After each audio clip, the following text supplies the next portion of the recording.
Ignition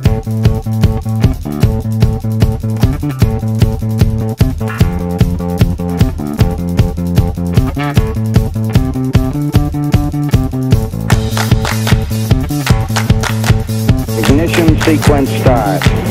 6, 5, 4, 3, 2, 1, 0.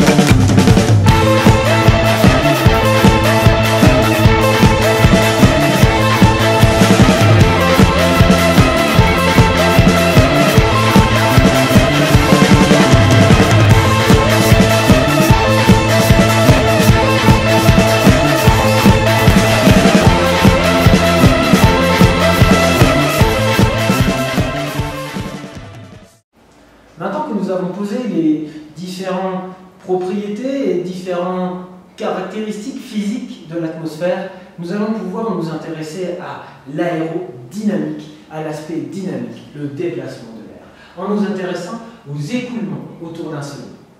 Qu'est-ce qu'on va avoir? D'abord, il va nous falloir définir ce que nous allons appeler le vent relatif. On dit qu'un objet se déplace à une certaine vitesse dans l'air, ou bien que l'air se déplace par rapport à cet objet, on observe le même phénomène.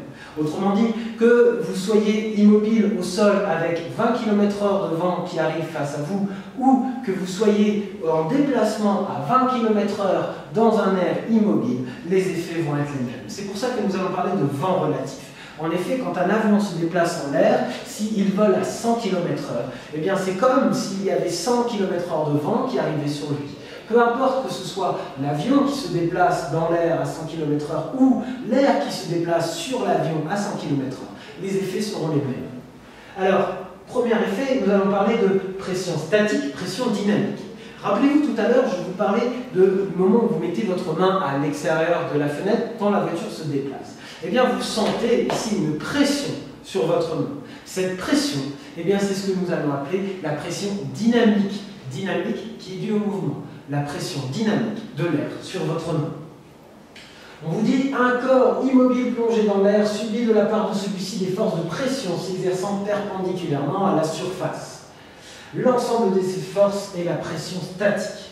Donc la pression statique, c'est celle que nous en avons parlé, c'est celle dont nous avons parlé tout à l'heure, la pression qui diminue en fonction de l'altitude. À aucun moment nous n'avions parlé de mouvement.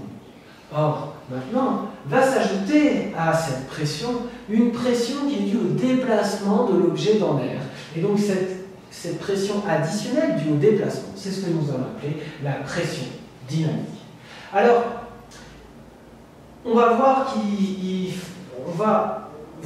y a une relation très fine entre la vitesse et la pression. Et pour commencer, regardons le rapport relation entre section et vitesse. Section, c'est la surface d'un tube dans lequel on ferait passer l'air. Cette surface d'air, eh bien, qu'est-ce qu'on va voir?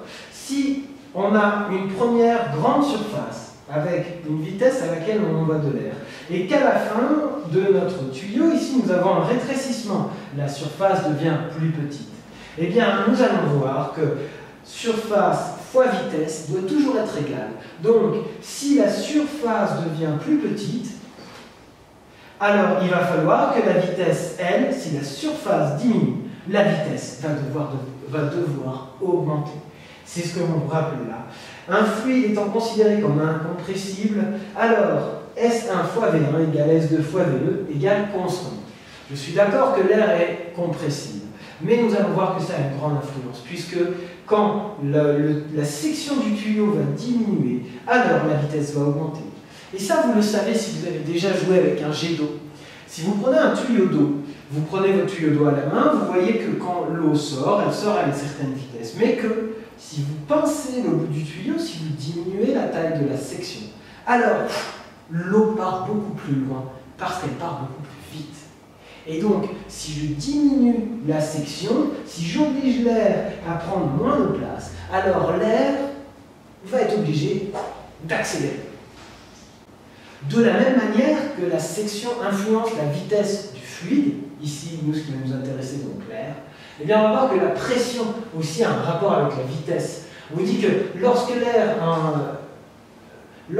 en mouvement, l'air est en pesant, il possède une énergie cinétique. Donc, qu'est-ce que ça va faire? Eh bien, si j'augmente la pression, j'augmente son énergie, et du coup, eh bien, il va falloir que les deux se compensent. D'où la relation de Bernoulli.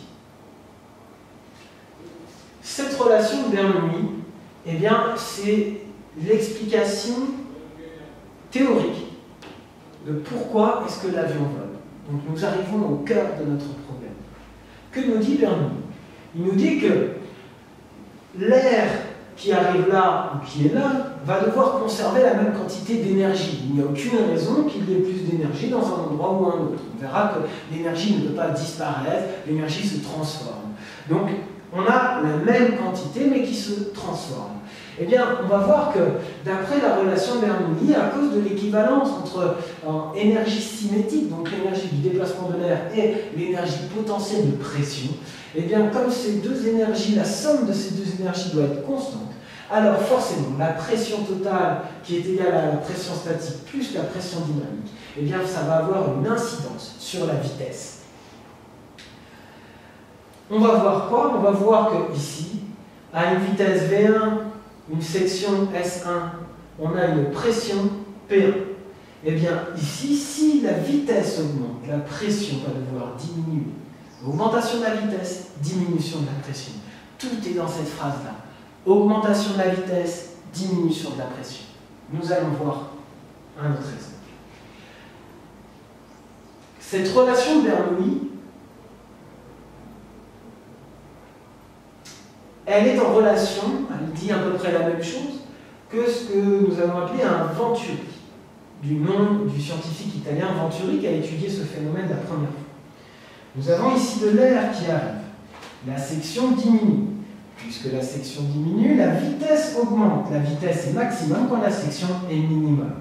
Et nous allons voir que cette vitesse, quand la vitesse est maximum, alors la pression est minimum.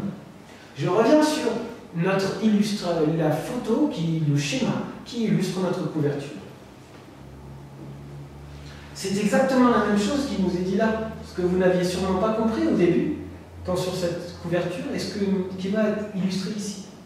Ici, nous avons un fluide. Nous faisons passer de l'eau dans un tuyau. Ce tuyau a un rétrécissement ici, et il se rouvre. Qu'est-ce qui va se passer? Si ici, nous avons une pression d'eau P1, nous voyons cette pression puisqu'elle fait monter l'eau dans un tube jusqu'ici. Si il y a diminution de la section, alors de la section A1 à A2, ici, il va y avoir augmentation de la vitesse. Et qu'est-ce que nous voyons?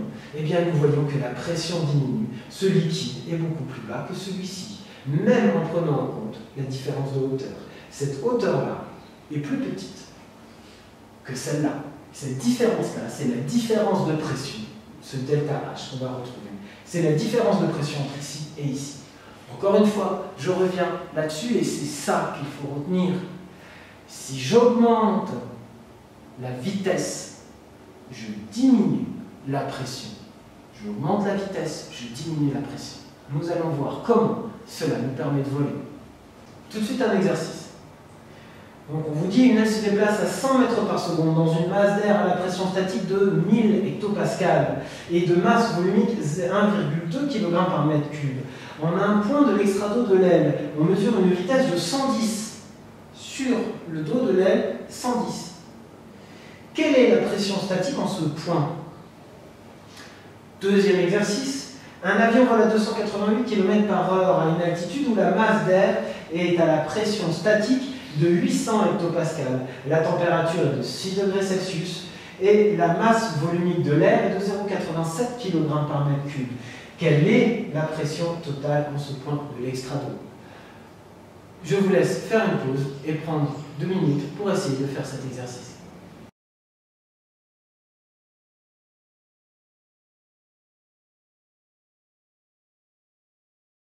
Bon, pas de panique si vous n'avez pas réussi à faire ces exercices. Ce sont des exercices pour essayer qu'on comprenne bien tout ce que cela enclenche. Mais nous verrons que ce n'est pas indispensable de savoir faire cela pour réussir à être un bon pilote, pour réussir son brevet d'initiation aéronautique.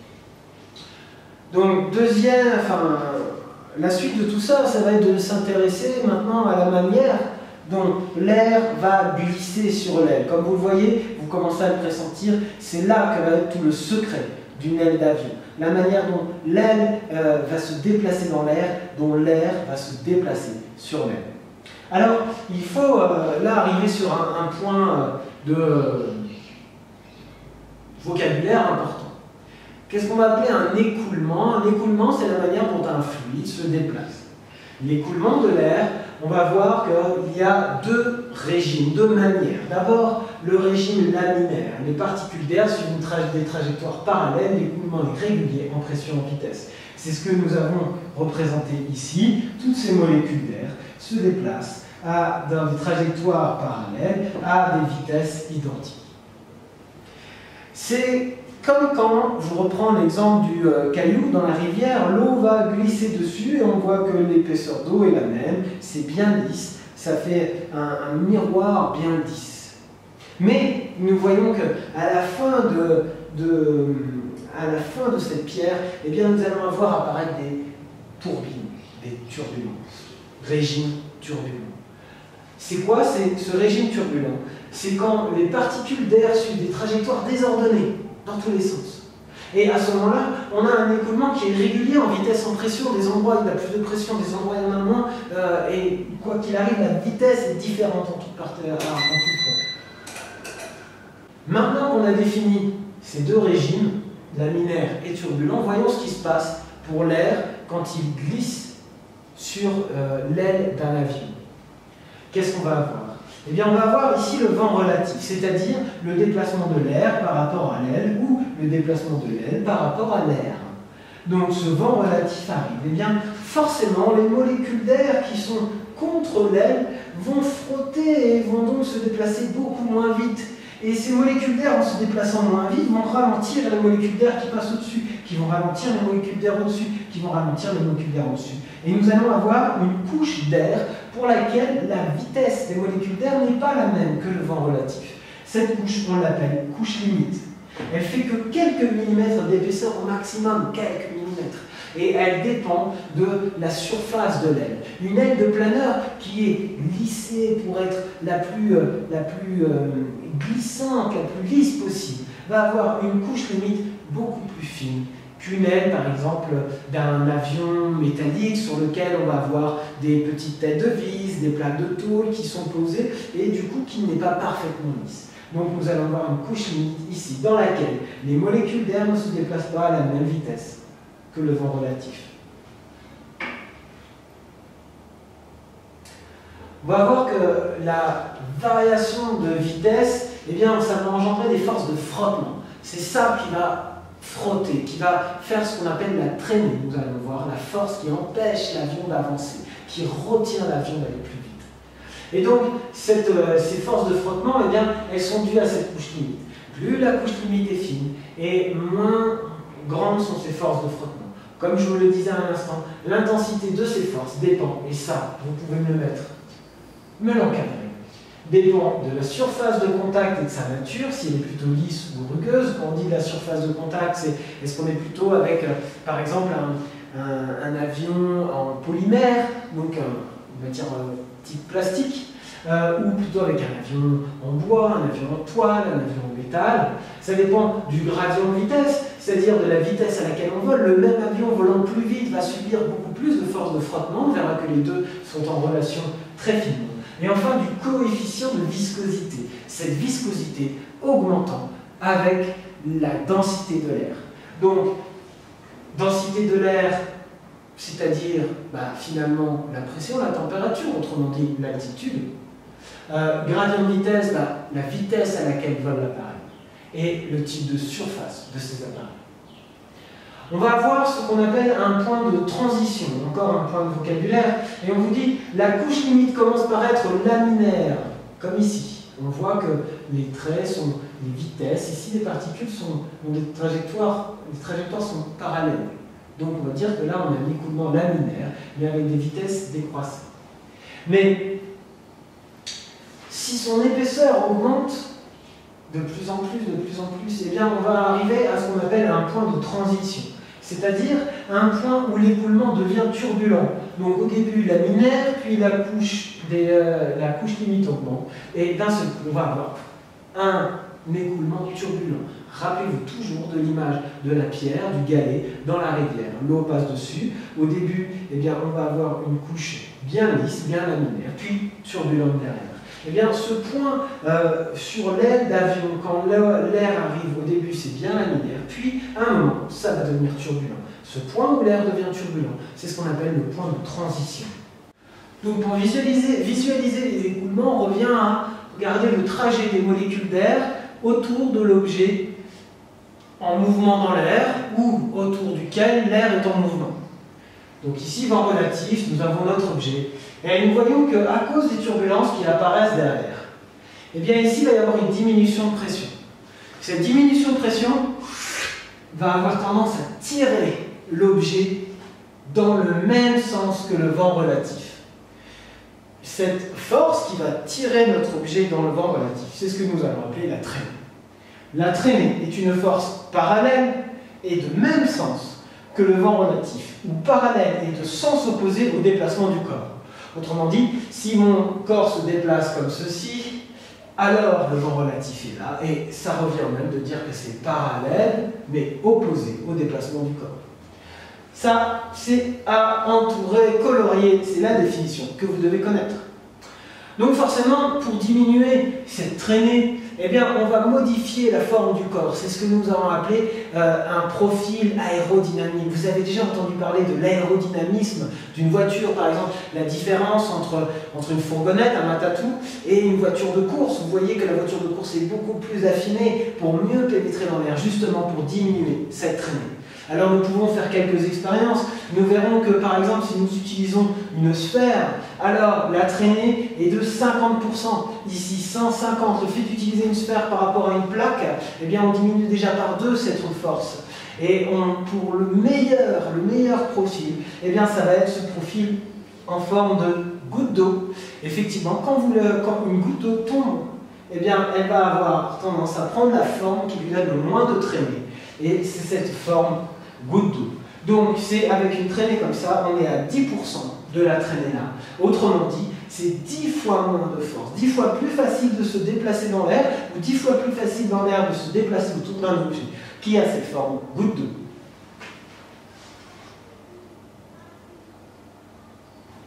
Et donc, eh bien, c'est le profil qu'on va donner, c'est ce qui va inspirer le profil d'une aile d'avion.